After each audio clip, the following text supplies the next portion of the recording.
Broadcasts of HIKI NŌ are made possible by the support of viewers like you. Mahalo. And by Bank of Hawaii Foundation, investing in Hawaii's future by promoting collaboration, critical thinking, and other 21st century skills through HIKI NŌ. Kamehameha Schools, empowering Hawaiian keiki to explore, discover, and inspire.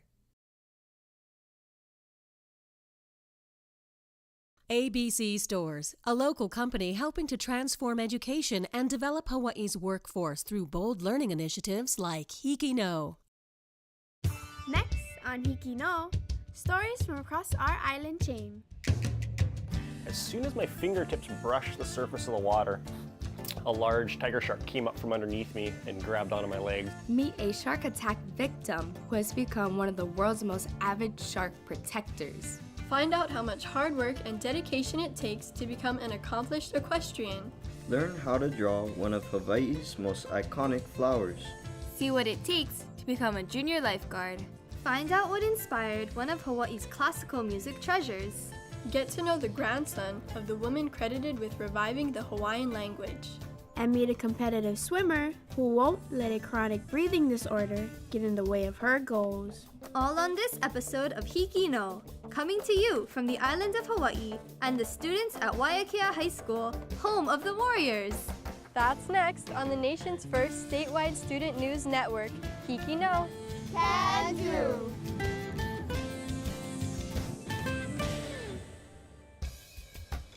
Welcome to historic Hilo. This small but charming town is located on the east side of the island of Hawaii.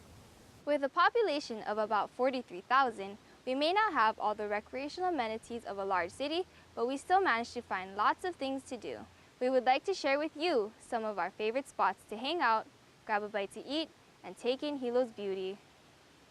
We're here at Ice Ponds, located in Reeds Bay and just off of Kalani'anaole Street.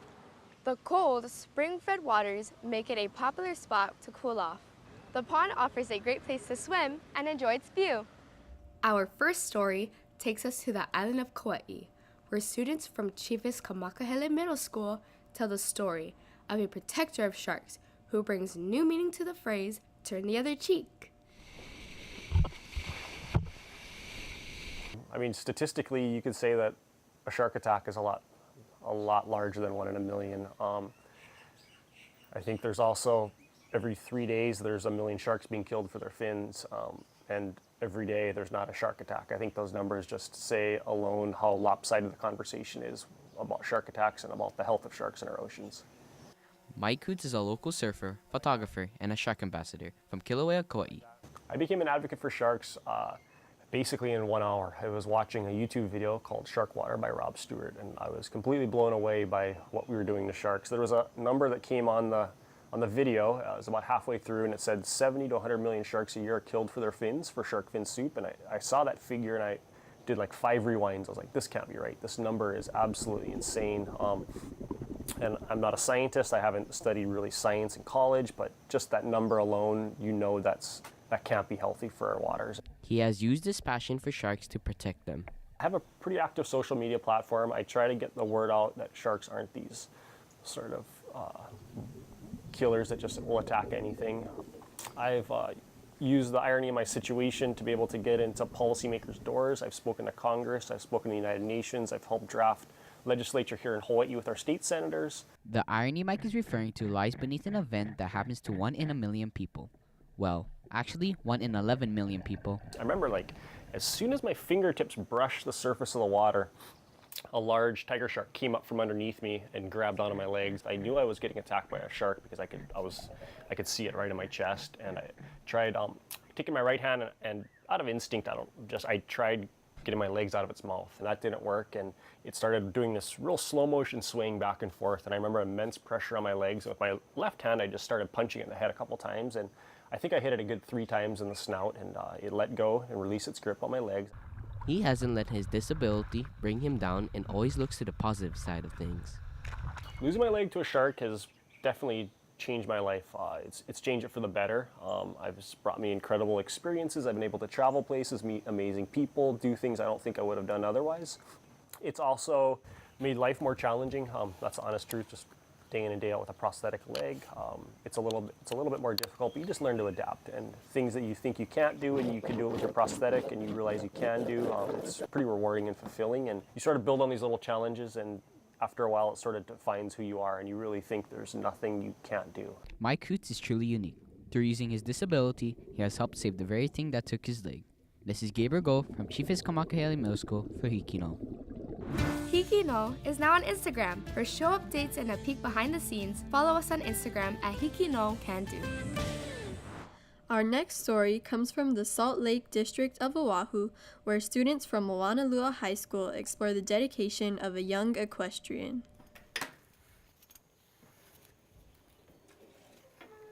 Hi, Bandit. So I've always been in love with animals. When I was little, I had so many animals.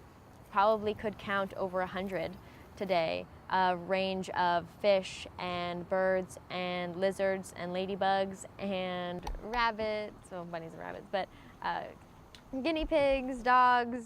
So I love animals. When I did find horseback riding, I fell in love with horses themselves. Punahou High School senior Angelina Johnson has always had a passion for horseback riding. I love being around horses, just the energy and the kindness in their eyes, the way that they look at you, the way that they understand you. They are very kind souls, and I just want to work with them for the rest of my life. But I think horseback riding means so much to me now at this point because I've put so much into it. I've put hours and hours and a lot of sweat and tears into horseback riding. Angelina's love for horses, however, comes with a hefty price.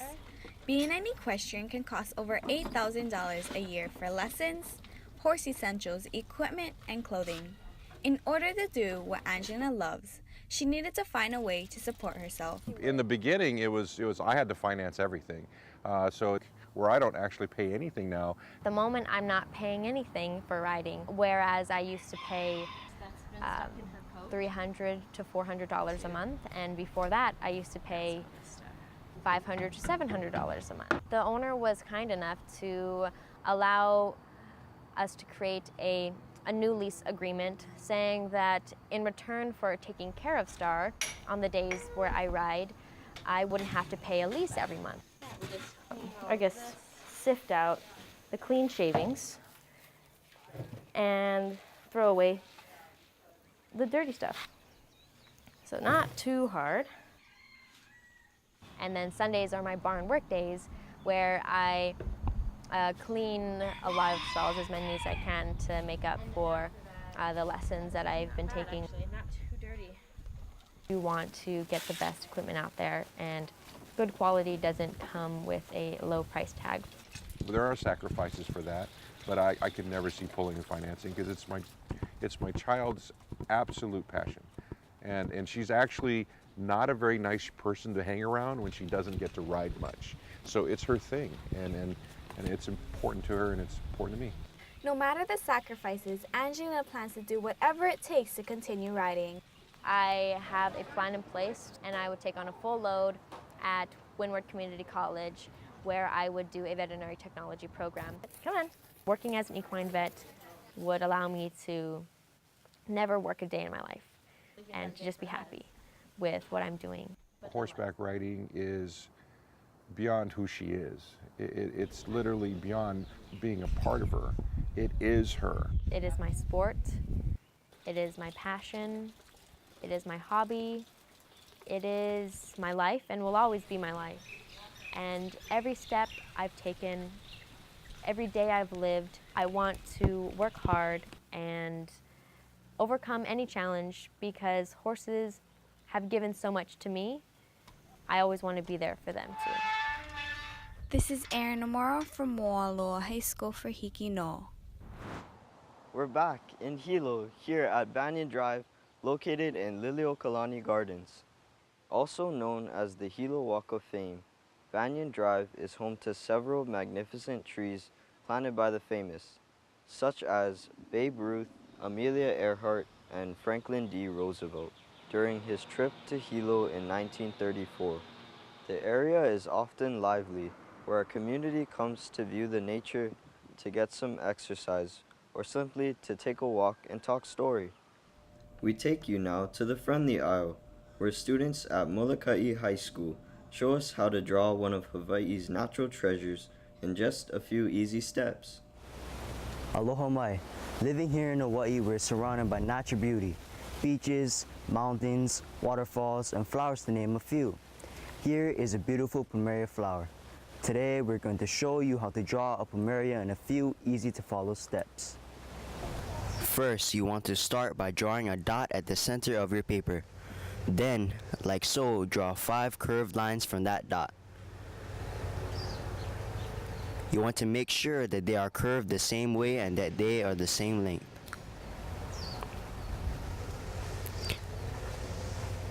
Now you want to start the ribs. Simply just draw another curved line from that dot, aligning with your first curved line.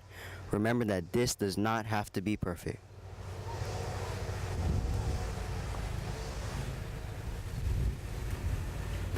To complete the petals, draw a line curving the opposite way from the ribs. A little tip, don't make your lines too straight. You want to try and give it that natural look. Now, at this point, you can add a little shading of your choice and you're done. Continue to shade and add to your drawing. It might look hard, but just keep practicing. That's it. Enjoy your beautiful plumeria flower. Our next story comes from the island of Kauai, where students at Kaua Middle School show us the discipline and drive it takes to become a junior lifeguard. Asha McGinnis is one of the top junior lifeguards in the state. The 13-year-old from Kapa'a took first place in the state junior lifeguard competition's most grueling Iron Guard category. That's a 200-meter swim, 200-meter run, and 400-meter paddle. Kauai's junior lifeguard program taught her how to be strong both physically and mentally. Learning how to save someone's life builds self-confidence. You know what to do in certain situations, and you know that you can help people, and you're not afraid to put yourself at risk because you know that everything is going to be okay. During the program, the competitors spend their summer days working hard in the heat and training with intensity in the sand. For these teens, discipline is key. I'm mainly a swimmer, but I always know that if I want to do well in junior lifeguard, I have to practice, and I have to practice hard. So that really motivates me to get to the beach and do a beach run and paddle also. It's just a good activity during the summertime too for, when kids would just ordinarily be hanging out or on their phones or watching TV. The Junior Lifeguard Program has been teaching Kauai's teenagers important life-saving skills since it was founded in 1997. Guidance and leadership from seasoned county lifeguards help make the program a success. I love working with the kids and educating the public. Every single year is choosing the team to represent us for states as well as nationals. It's so hard because everyone's so good. If I had my way, I would take them all. Their dedication and hard work pay off. Kauai's junior lifeguards are 12-time returning state champions. Confidence on the competition floor looks like you're not afraid to place bad. You don't psych yourself out when you look at the other kids that you're competing against, and you just know what to do. But it's not all about the accolades. Both lifeguards and coaches say the lessons learned and experiences shared are most valuable. They give the participants the confidence and drive to always do their best. Everybody's there to help you, and nobody's going to laugh at you. Everybody's going to help try to encourage you, and you can do it. Building physical fitness, a competitive spirit, and strong support system, Kauai's Junior Lifeguard Program teaches our youth how to dive headfirst into any challenge that lies ahead. This is Talia Washington from Kaua Middle School for HIKI NŌ. We're back here at Suisun Fish Market located in Hilo Bay. This is a favorite spot to grab a delicious poke bowl after a long day at the beach. What was once a popular fish auction site now provides customers with one of the largest varieties of fresh fish on the island. Suisun is a third-generation family-owned business and plays a large role in preserving the Hawaiian fishing tradition while serving the community with aloha. We take you now to the Manoa district of Oahu, where students at Punahou School profile one of the pillars of Hawaii's classical music community. Pianist and organist Bibi Freitas is a musical icon here in Hawaii. She has taught both accompaniment and piano classes at the University of Hawaii and is a much desired accompanist for singers. Bibi is currently the head of music at the Hawaii Opera Theater. In addition, she often plays at First Presbyterian Church and is very well known at Punahou School for playing music for chapel gatherings. Before college, I would practice my maybe 20 minutes, half hour a day. I just felt it was something on the side. And when I got to college, I was planning to go into medicine or math or English. I was going to be a scholar. I thought, well, I'll just keep on taking piano lessons. I'll just take them because I've always played piano. And I was fortunate enough to be assigned to a teacher who I describe it as he turned the black and white keys and the black and white notes on the page into Technicolor. And the world of music came to life for me. Mrs. Freitas was first asked to audition for the position of organist at Punahou a little over 30 years ago. She passed the audition and has been with Punahou ever since then, playing for students from kindergarten all the way to 12th grade. I think music is an expression of the inside feelings that we have without having to use words all the time. I think it sets a tone for the mood of that particular chapel. Sometimes it's playful. Sometimes there are dramas that are presented. Sometimes I'm asked to provide things to accompany their ideas. Like if they climb up a hill, I can play music that takes them up a hill. If they're beside a riverbank, I can do that. I can try to make something that will lead your imagination and enhance the words that are being spoken. Then there are songs that lead us into worshipful or reflective ideas in the hymns, in the songs that we sing. Mostly what I'm trying to do is have them enjoy themselves, have them experience something that gets into their heart, that gets into their imagination. They may not realize it, or they may say, that was wonderful. I don't want it to draw attention. That's the way I'd like to have people think about what I'm doing with my music. It's my life. Why not invest the time? Why not invest the effort? If I'm going to be there, I certainly ought to enjoy myself. I certainly ought to make it a good experience. I've known people, they work and they work hard, but they don't have a lot of fun. I'm sure you know some people who are like that. I'm sure we all do.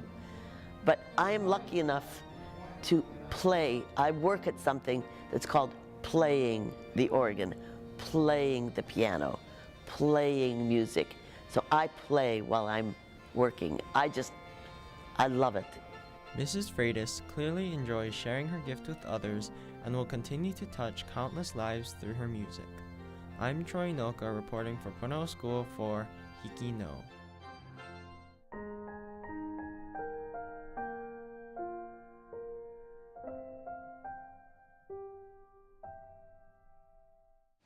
We're back here at Rainbow Falls, located off of Waianui Avenue. This is one of the many beautiful attractions in Hilo. Rainbow Falls, on a sunny day, produces vibrant rainbows near the top of the waterfall. This place is not just a stop and go, it is a perfect place to bring lunch and have a picnic. Rainbow Falls can also serve as an outdoor gym with an amazing view. Our next story comes from the Makiki district of Oahu, where students at Hawaiian Mission Academy introduce us to the grandson of one of the most influential pioneers of the Hawaiian Renaissance. My grandmother was the kindest person I ever knew. Was willing to share with anybody. She would never say anything derogatory about anybody. She wrote some songs that she'd sing every morning as I got up and open the doors and windows, and she'd just sing songs. And but she wasn't one to be in the spotlight, which is very Hawaiian. She would like to stay in the background. She got a lot of awards and accolades, but I think she just wanted to do her work. La'akea Suganuma was given to his grandmother, Mary Kavena Pukui, who was named a living treasure of Hawaii. I don't think I realized the extent of what she did until I was an adult. She raised him from the time he was 2 months old, giving La'akea a deep respect for the Hawaiian culture she dedicated her life to preserving.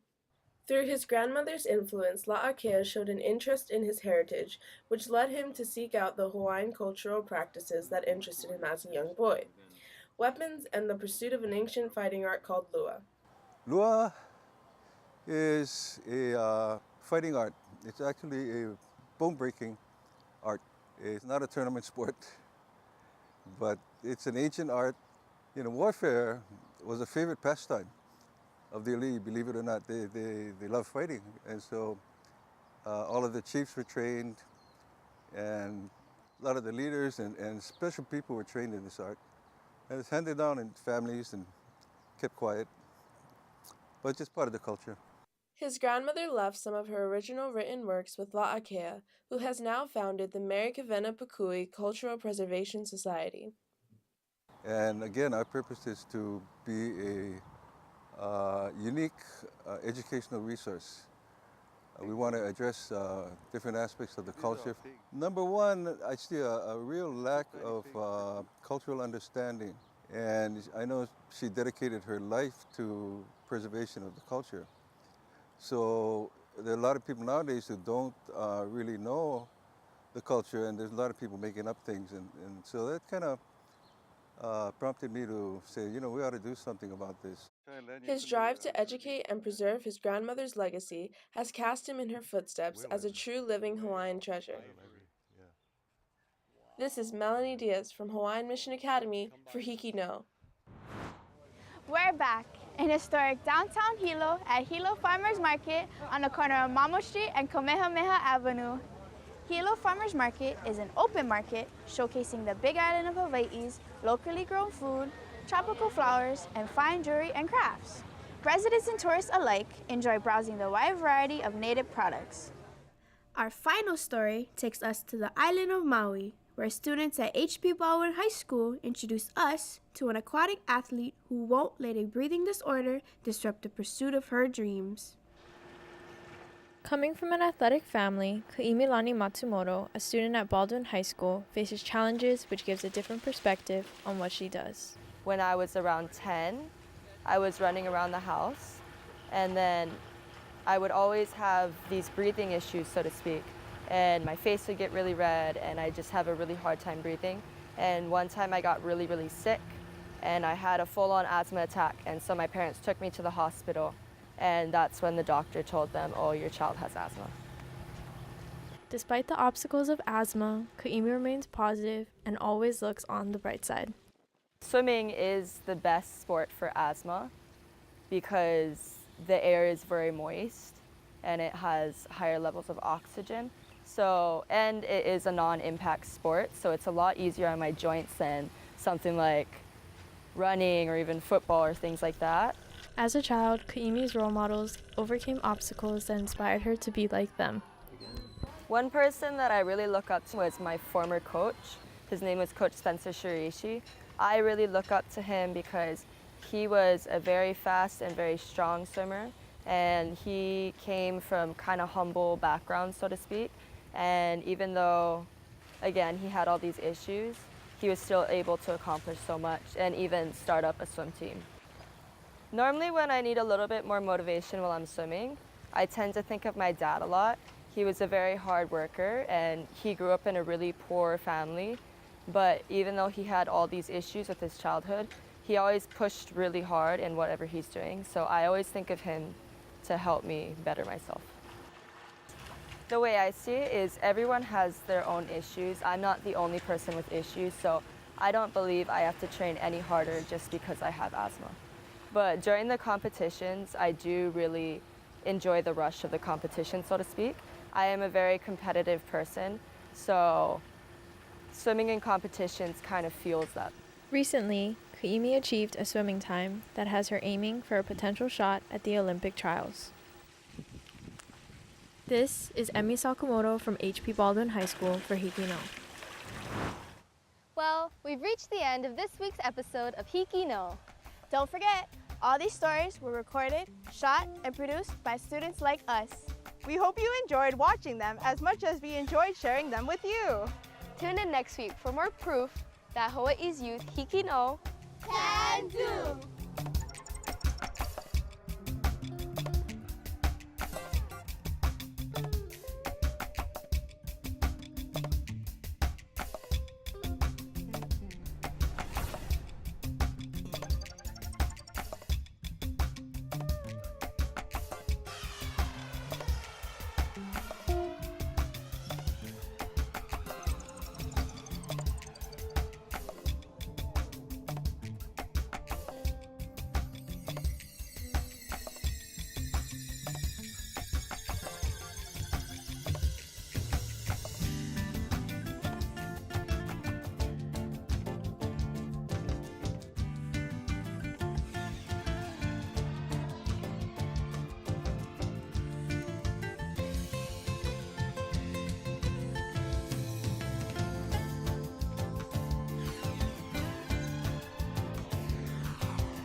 Broadcasts of HIKI NŌ are made possible by the support of viewers like you. Mahalo, and by Bank of Hawaii Foundation, investing in Hawaii's future by promoting collaboration, critical thinking, and other 21st century skills through HIKI NŌ.